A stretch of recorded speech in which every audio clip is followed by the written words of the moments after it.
पे विराजमान हो गए।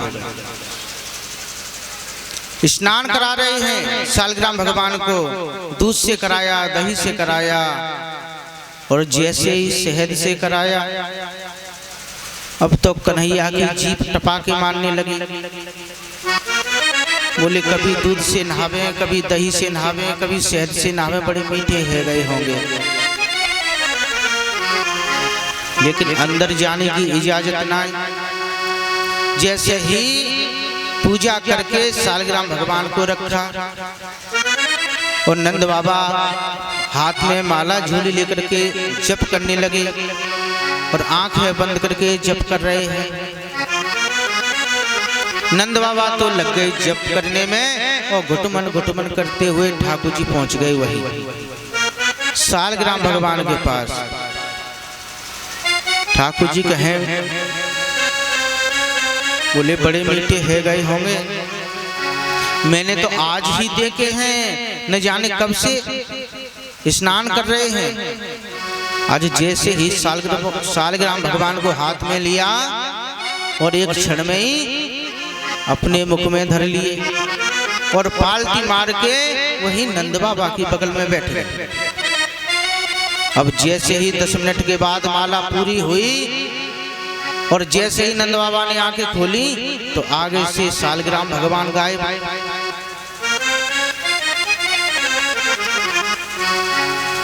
नंद बाबा कहें, बोले अभी तो यहीं रखे मैंने पूजा करके, अब कहाँ चले गए। जब बाईं ओर देखा तो कोई नहीं है और जैसे ही दाहिनी ओर देखा तो साहब पालती मारे, आंखें बंद करें, दूसरे भगत जी बैठे हैं। नंद बाबा ने कही, बोले क्यों नहीं हो बता। बोले यहाँ मेरा ठाकुर रखो, शालग्राम भगवान रखो, कहाँ है। जब इतनी बात पूछी तो कहते, बोले हूँ। नंद बाबा के कहें दाढ़ी के ऊहू कहा करे, यूं बता मेरा शालग्राम भगवान कहाँ है। बोले ऊहू। नंद बाबा कहें, ये तेरो मोहड़ो कैसो फूल राखे होए। और जैसे ही नंद बाबा को गुस्सा आई और जैसे ये गुलचिया मारियो, शालग्राम भगवान पटाख से बाहर आ गए। अब तो नंद बाबा बड़ी जोर से चिल्लाए, अरे यशोदा, अरे यशोदा कहाँ है, याने तो गजब कर दियो। भागी भागी यशोदा मैया आई, बोले कहा बात है, क्यों हल्ला गुल्ला करो। अरे यशोदा देख तो सही, आज याने मेरे भगवान को खा लियो, अपने मोहड़े में धर लियो। मैया यशोदा कहे तो कहा है गयो।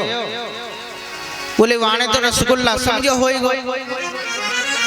जो खाली, बाको कहा मालूम कि शालग्राम भगवान है। आज नंद बाबा ने प्रायश्चित पूजा की।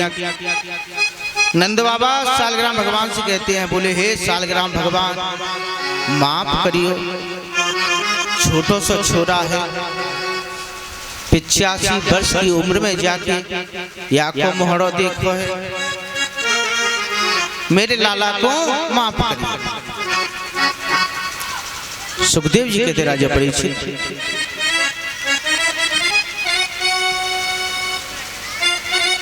कितना प्रेम है मैया यशोदा का। शेष गणेश सुरेश महेश दिनेश हो जाए निरंतर ध्यावे, ताहे अखंड अनंत। जिसको बड़े बड़े सिद्ध महापुरुष भगवान शंकर, जिसको वेद भी नेत नेत कह करके पुकारते हैं, और उन्हें ये ब्रजवासी ताए अहीर की छोहरिया, छचिया भर छाछ पे नाच नचावे। उसी ब्रह्म को ये जो ब्रजवासी है ना, ये थोड़े थोड़े माखन के पीछे नाच नचाते हैं। सुखदेव ही वर्णन कर रहे हैं राजा परीक्षित।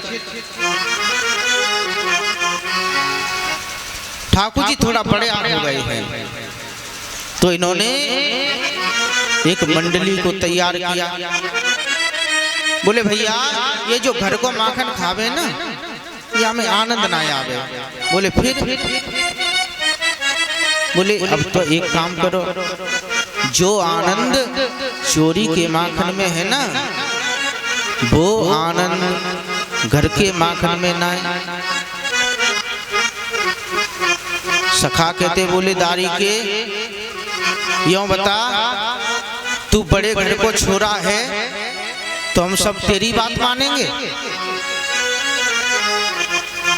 मान ले तेरे लाखों गाय हैं और हमारे कुछ कम हैं, तो तेरी सबरी बात माने? ये तो तू हमको चोरी सिखावे भैया। कन्हैया कहे तुम ना समझो। बोले खाने पीने की चीज की कोई चोरी ना मानी जाए।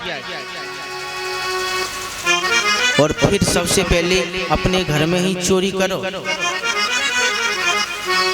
यूं समझियो पकड़ गए तो बंद कर देंगे, और नहीं पकड़ गए तो चालू रखेंगे। प्रथम करी हरि माखन चोरी। सखा कहते तो भैया एक काम करियो का ना? बोले हाँ। बोले पहले तू अपने घर में चोरी करियो। कहते ठीक है। एक दिन मैया यशोदा एक माखन की मटकी रख करके बाहर चली गई। तो आज कन्हैया गए और जैसे ही उस मटकी के पास पहुंचे और जैसे ही हाथ डाला, माखन खाने लगे। इधर उधर कुछ फैल गया, कुछ सखाओं को खिला दिया। जैसे ही मैया आई, सब सखा भाग गए, कन्हैया पकड़ गए। मैया कहे दारी के, यूं बताइए कहा करे तू? कन्हैया कहे अरे मैया कहा बताऊं, ये जो तेने ये जो चांदी के ये पहना दिए ना कड़ा, अब यूं बता, इतनी तेज धूप और मेरे मुलायम से हाथ, पतली सी कलाई, या धूप से ये जो कड़ा है ना, ये गर्म है। अब मैंने सोची, मैंने ये आगू ठंडो कहाँ करें, तो यूं कहें कि माखन सबसे ज्यादा ठंडो हो। तो मैया यार ये मैंने ये हाथ माखन में डाल दिए। मैया कहे दारी को बहुत बड़ो है गया, झूठ बोले। बोले यूं बता तेरे मोहड़े पे कैसे लग रही है? कन्हैया कहे अरे मैया तू बड़ी भोरी है। बोले जब मैंने हाथ या मटकी में डाल दिए तो एक चींटी आई, वो चींटी धीरे धीरे चढ़ने लगी और वो मेरे या होठ पे आई गई। और जब मैंने वहाँ को भगाना चाहा ना, तो ये थोड़ा सा माखन मेरे मोहड़े पे लगो रह गया। मैया तू तो खाम खा ही शक करे मुँह पे।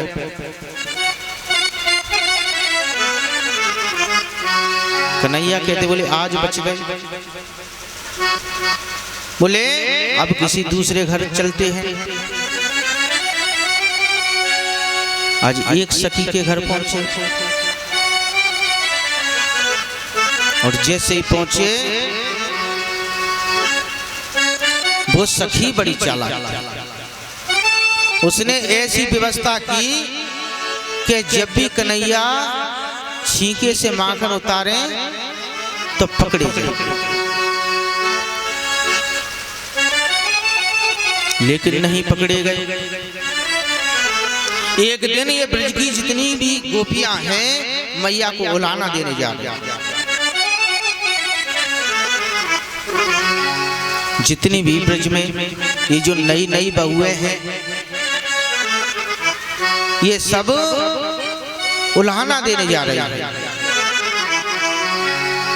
मैया यशोदा कहे बोले आज कहा बात है ना, तो मेरे घर में सत्यनारायण की कथा है, ना कछु उत्सव है। फिर ये ब्रज की जो नई नई बहुएं हैं मेरे घर क्यों आवे? आज समस्त ब्रजवासी जो गोपिका हैं वो पहुंच गई और मैया यशोदा के दरवाजे पर पहुंच करके आवाज लगाई, अरे मैया यशोदा कहाँ हो? मैया भागी भागी आई, बोली कहाँ बात है? बोले मैया यशोदा यूं बता लाला कहाँ है? बड़ी गुस्सा में है। मैया यशोदा कहती हैं, अरे पहले बात तो बता कहाँ बात है? अरे मैया पहले यूं बता छोरा कहाँ है तेरा? मैया के दाढ़ी की हो ऐसे चढ़ी बैठ रही हो, पूरी बात बता कहाँ बात है? लाला को कहाँ करेगी? अरे मैया हम उलाहना देने आए हैं, जो तेरा लाला है ना बड़ो उद्यमी है गयो है, मैया चोरी करे, हमारे काम बिगाड़ दे, हमारे बछड़न को खोल दे। मैया कहे, बोले अगर बछड़न को खोल देता है तो काम ही तो करता है। गोपिया कहती अरे मैया जो दूध दोहने का समय होता है ना, बात से पहले ही ये बछड़न को खोल दे। अब जितना दूध है वो तो बछड़ा पी जावे, तो फिर गैया दूध ना दे तो हमारी जो सासू है वो हमें डांटे। एक सखी कहती अरे मैया बड़ो उदम करे। बोले तेरो कहाँ कर दियो? बोले एक दिन की बात है, हमारे घर में सत्यनारायण भगवान की कथा थी, और जब कथा है रही तो ये लाला पहुंच गए और कही अरे गोपी अरे सखी या में से नेक प्रसाद मोकू दे दे। सखी ने मने कर दी, बोले अभी जय जय की पूजा होनी है। मैया जब मैंने इनको प्रसाद ना दियो तो रूठ गए, और जब रूठ गए तो कहीं दो कुतिया के पिल्ला छोटे छोटे ले जाके ओ बाबा पटापे धर दिए और कही अरे गोपी देख तो सही तेरे घर सत्यनारायण भगवान प्रकट है गए।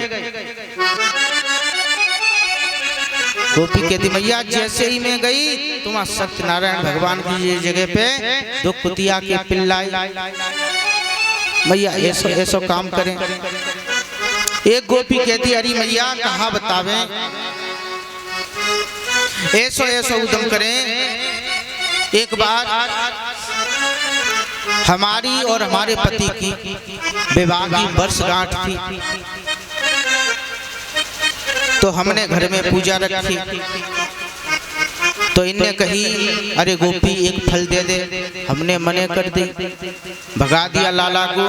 तो रात्रि के समय जब हम दोनों सो रहे थे पति पत्नी, तो न जाने कहां से आ गए चुपके से, अरे मैया मेरी चोटी के बाल और मेरे पति की दाढ़ी से बांध दिए। अब रात्रि के समय मेरे पति को लगी प्यास, और जैसे वो खड़े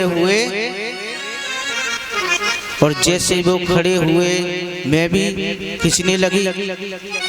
मैं कहूँ अजी कहाँ कर रही हो जी, और वो मुझसे कहे अजी तुम कहाँ कर रही हो? वह खींचा तानी में आधी दाढ़ी के बाल उड़ गए उनके। मैया ऐसो काम करें।